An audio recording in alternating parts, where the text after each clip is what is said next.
धनबाद में लोगों के लिए रोजगार का मुख्य साधन है खनन कार्य, लेकिन यही खनन कार्य उनकी जान भी ले रहा है।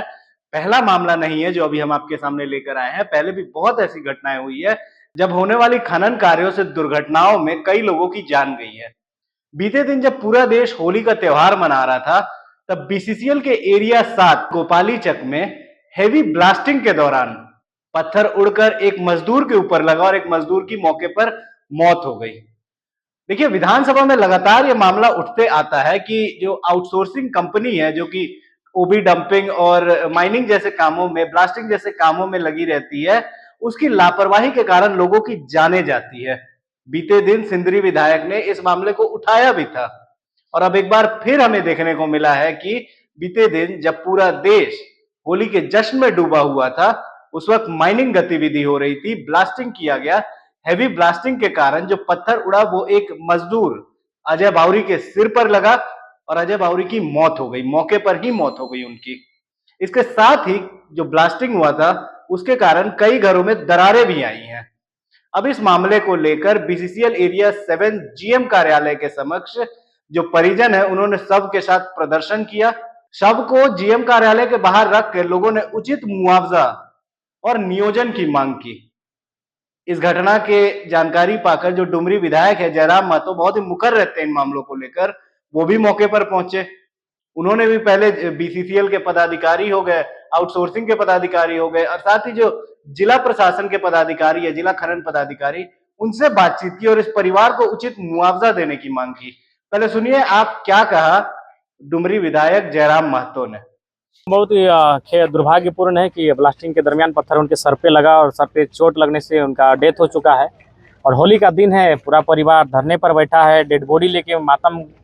लोग एक तरफ उल्लास मना रहे हैं, उमंग मना रहे हैं, और ये मातम में ये परिवार है। उसके बाद देखिए कि हमारे देश के जो विभाग हैं, हमारे देश के जो देश का स्तर क्या है कि संवेदनाएं धीरे धीरे मर रही हैं। अरे कम से कम आज तो जो प्रबंधन है, प्रशासन के लोग हैं, उन्हें त्वरित कम से कम, ठीक है, जो वह जीवन को वापस नहीं कर सकते हैं, कम से कम जो वार्ता है उसे तो तेजी से कर सकते हैं। हम कह रहे हैं भाई आप जीवन नहीं दे सकते, होली का दिन रहे, चाहे दिवाली रहे, चाहे ईद रहे, अगर कोई डेथ करा गया तो आप भाई उसको वापस नहीं कर सकते हैं, लेकिन संवेदना तो जिंदा रहनी चाहिए कि आज एक तरफ पूरा देश खुशी मना रहा है, रंग अबीर गुलाल खेल रहा है, और ये परिवार अपनी डेड बॉडी को लेकर धरने पर बैठा है। कम से कम आज प्रबंधन को सामने आना चाहिए था, सामने आकर वार्ता करना चाहिए था। और जो इनकी मांगे है, मांग क्या होगी? यही कि आश्रित जो है उसको एक नियोजन रखना है, और जो अभी ये तत्काल मुआवजा दिया जाए, दो तो मांग होगी। मुआवजा की बात हुई थी, अभी वार्ता में हुई थी, लेकिन वार्ता में जो है लाश की कीमत जो है 1 लाख रुपए। नहीं, हमने कह दिया कि चाहे जो भी हो जाए, वो 1 लाख रुपए किसी भी सूरत हाल में, ये एक साग सब्जी जैसा ये लोग भाव लगाते हैं, ये बहुत ही संवेदनाएं मरने के बराबर है इनका ये व्यवहार। इस मामले को क्या जी, हमने चूंकि सदन जैसा ही चलेगा, हम विधानसभा अध्यक्ष के सामने इस विषय को जरूर रखेंगे। तो ये थे डुमरी विधायक जयराम महतो। पहले तो इन्होंने बातचीत की है पदाधिकारियों से, आप तस्वीरों में देख सकते हैं कि वो फोन पर पदाधिकारियों से बातचीत कर रहे हैं। उसके बाद उन्होंने मीडिया के समक्ष अपनी बातें रखी और साथ ही जो 1 लाख रुपए मुआवजा निर्धारित किया गया है, उन्होंने इसे दुर्भाग्यपूर्ण बताया और इसे सब्जी की कीमत लगाने वाली बात कही। तो हेवी ब्लास्टिंग के कारण हुए इस मौत के बाद से लोगों का आक्रोश देखने को मिला। होली के दिन पूरा परिवार मृतक का और साथ ही जो स्थानीय लोग हैं वो जीएम कार्यालय के समक्ष धरने पर बैठे रहे। इस पूरे मामले पर विशेष जानकारी के लिए हमारे संवाददाता अभिषेक भारती फोन लाइन पे जुड़ चुके हैं। अभिषेक, पूरा मामला देखने को मिला है धनबाद के पीबी7 एरिया में फिर से एक बार लापरवाही सामने आई है आउटसोर्सिंग कंपनी की, और जो हेवी ब्लास्टिंग का कार्य है उसने फिर एक मजदूर की जान ले ली है। देखिए, घटना जो है धनबाद के पीबी एरिया की आउटसोर्सिंग कंपनियों के खिलाफ सिंदरी विधायक चंद्रदेव महतो ने विधानसभा में मामला उठाया था। जी बिल्कुल बिल्कुल। जिसमें उन्होंने उठाया था मामला कि देखिए देवप्रभा एटी आउटसोर्सिंग है जी। तो ये आउटसोर्सिंग कंपनियां किस कदर मनमानी करती हैं, हैवी ब्लास्टिंग करती हैं, हैवी ब्लास्टिंग के कारण घरों में दरार आता है। ये आउटसोर्सिंग कंपनियां जो ये अपने गुंडे पाल के रखती है, स्थानीय लोग जो है वो अगर विरोध करते हैं तो उनके साथ मारपीट फायरिंग कुछ भी होता है, और सबसे बड़ी बात है पुलिस जो है वो मुख दर्शक बनी रहती है। जी। अब समझिए, इसी मामले में साथ दिया था उनका सरयू राय ने, इसी मामले में जयराम महतो ने चंद्रदेव महतो का साथ दिया था, इसी मामले में अरूप चटर्जी जो निरसा विधायक उन्होंने भी साथ दिया था। मतलब सत्ता पक्ष विपक्ष सब लोग इस मामले में एक साथ थे। जी बिल्कुल। और विधानसभा अध्यक्ष ने कहा था कि विधानसभा की समिति बनेगी, लेकिन आप देखिए कि पैसा और पावर कितना हावी होता है। पूरा देश दुनिया जहाँ होली मना रही थी, बिल्कुल बिल्कुल। उसी समय पीबी7 एरिया में इतनी हैवी ब्लास्टिंग की गई कि पक्षी में भूकंप की तरह एकदम वाइब्रेशन हुआ जी और बिल्कुल। कई घर पर पत्थर आकर के गिरे लालू बावरी बस्ती में ट्रैक्टर में ईंट लोड कर रहे थे। ईंट लोड करने के बाद वो ट्रैक्टर को ड्राइवर के बगल में बैठे हुए थे जी बिल्कुल।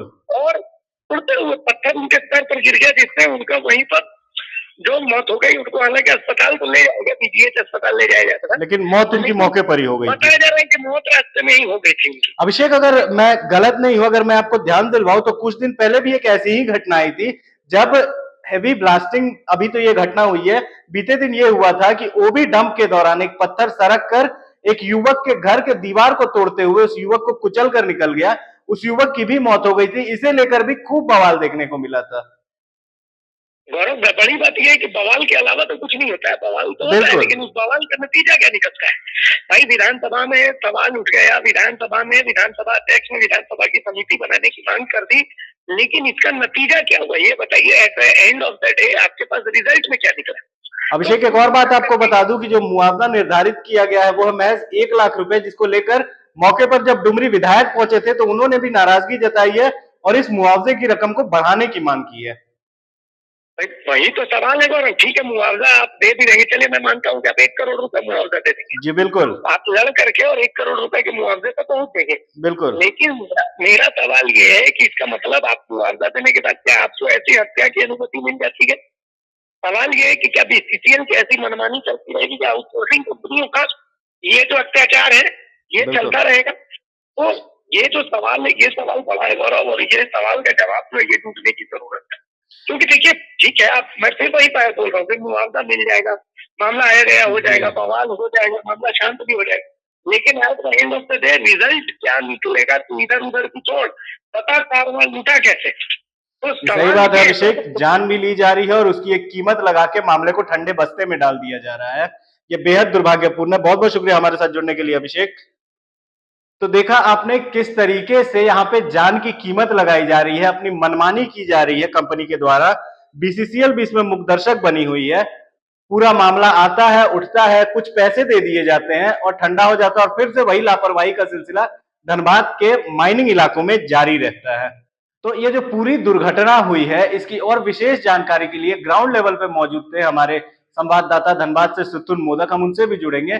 सितुन, फिर से एक बार आउटसोर्सिंग कंपनी की लापरवाही देखने को मिली है, एक जान गई है और हर बार की तरह बीसीसीएल एक मुआवजा की घोषणा कर चुपचाप बैठी हुई है। ये सिलसिला थमने का नाम नहीं ले रहा है धनबाद में। भले विधानसभा में मामला उठ जा रहा है, विधानसभा से समिति गठन करने की मांग हो जा रही है।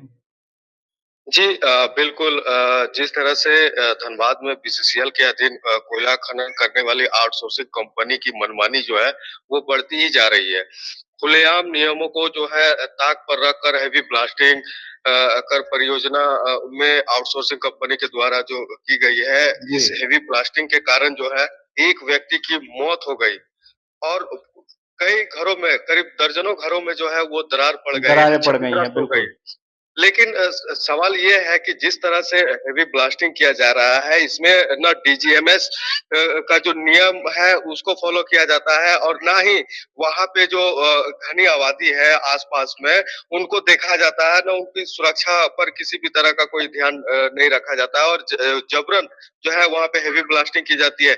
जिस तरह से यहाँ पे हेवी ब्लास्टिंग किया गया, यहाँ पे करीब 3 किलोमीटर कुछ का जो ये दायरा है, जो इलाका जो है वहाँ पे कई मतलब एक भूकंप जैसा जो है वो झटका महसूस किया गया और जब इसकी लोगों ने शिकायत भी की बीसीसीएल जो है प्रबंधक से, तो उन्होंने साफ इनकार कर दिया कि ऐसा कोई भी मामला नहीं है।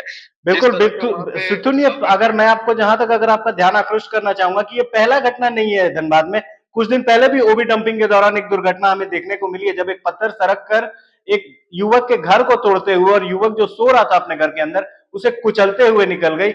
इस पर भी बीसीसीएल मौन रही थी, डीजीएमएस की तरफ से कोई जवाब नहीं आया था और आउटसोर्सिंग कंपनी तो खैर वैसे भी अपनी मनमानी में मशगूल है। जी बिल्कुल, जिस तरह से यहाँ पे घटनाएं घट रही है, इसमें कहीं न कहीं बीसीसीएल जो है पूरी तरह से दोषी है। इसमें डीजीएमएस के तरफ से जो है कोई भी जो है एक कोई पहल नहीं की जाती है और जिसके कारण जो है इतना बड़ा हादसा होता है। कल जो है जिस तरह से हादसा हुआ, जो ट्रैक्टर से जो है ईंट जो है वो लोड किया जा रहा था, इसी बीच जो है एक बड़ा पत्थर जो है, जब हेवी ब्लास्टिंग होती है, एक बड़ा पत्थर जो है ट्रैक्टर का जो पर्दा होता है उसको फाड़ते हुए जो है वहां पे जो ड्राइव कर रहे थे जो ट्रैक्टर पे, बिल्कुल उसके सीधे माथे में लगती है और गंभीर रूप से जो है वो घायल हो जाते हैं। उसको आनंद फानंद में जी बिल्कुल हॉस्पिटल सुटन, में जहां उसको तक हमें एडमिट किया खबर है कि जाता है। उनकी मौत मौके पर ही हो गई थी। ये घायल होने की बात बस ऐसे ही दिखाया जा रहा है कि नहीं अस्पताल पहुंचे थे वो। जी, जी, जी, जी। लेकिन इसके बाद जो है वहाँ पे जब उसके परिजनों ने वहाँ पे आउटसोर्सिंग कंपनी के जो मालिक है, जी उनसे जब इनकी शिकायत की, तो उन्होंने साफ तौर पर जो है उस लाश का जो है वो बोली लगाते हैं और 1 लाख रुपया जो है उस लाश की बोली पर जो है उनको उनके परिजनों को दिया जाता है। जब उसके परिजनों वहाँ के ग्रामीणों में जब आक्रोशित होते हैं, उसके बाद जो है शव को लेकर के जो है महाप्रबंधक कार्यालय जो एरिया जी 7 कुटकी बलियारी जो है वहाँ पे शव को रख करके मतलब दिन भर जो है वहाँ पे रख करके धरना प्रदर्शन प्रदर्शन होता करते है हैं। उनका। उसके बाद फिर जो है जयराम महतो भी वहाँ पे पहुँचते हैं। जयराम महतो भी जो है उनके परिवार को जो है संवेदनाएँ जो है वो देती है। उसके बाद वहाँ पे जो मंत्री है उनसे बात करती है, प्रबंधक जी से बात करती है, जी लेकिन प्रबंधक की जो है जू तक नहीं रोकती है। उसके बाद फिर जो है ढुल्लू महतो वहाँ पे पहुँचे। ढुल्लू महतो भी जो है उनको आश्वासन दिया गया और उसके वार्ता के बाद जो है वहाँ पे 10 लाख रुपया और एक आउटसोर्सिंग कंपनी में जो है वो प्राइवेट तौर पर उनके बेटे को नौकरी मिला। लेकिन अच्छा जिस तरह से यहाँ पे घटना हो रही है, क्या उस मृत व्यक्ति का जो है किस बिल्कुल तरह से जो बिल्कुल, है बीसीसीएल बोली लगाते यानी हैं कि और पैसे बहुत हैं इनके पास, इन्हें मजदूरों के जान की परवाह नहीं है और ये लगातार इनका यही सिलसिला जारी रहेगा। इसको लेकर ना तो कोई अफसोस है इन्हें, ना ही कोई डीजीएमएस की तरफ से सर्कुलर इशू किया जाता है। ये मनमानी पहले भी चल रही थी, ये मनमानी भगवान ना करे लेकिन जैसे कि अभी मौजूदा स्थिति हमें लगता है आगे भी देखने को मिलेगी। बहुत बहुत धन्यवाद तमाम जानकारी के लिए सुतुन। तो सुना आपने कि पहले 1 लाख रुपए मुआवजा का घोषणा किया जाता है और जब इसको लेकर बवाल काटा जाता है तो ठीक है, मुआवजा 10 गुना कर दिया जाता है। जान गई तो गई, कम से कम मुआवजा तो दे दिया इन लोगों ने। इसको लेकर ये लोग अपनी छाती पीट रहे हैं कि बहुत बड़ा काम हो गया है। लापरवाही को लेकर ना तो उस पर कोई रोकथाम के लिए इनके लिए कोई प्लान है इनके पास, ना ही भविष्य में इसे रोकने के लिए कोई ऐसी नीति बनाई गई है इनके द्वारा।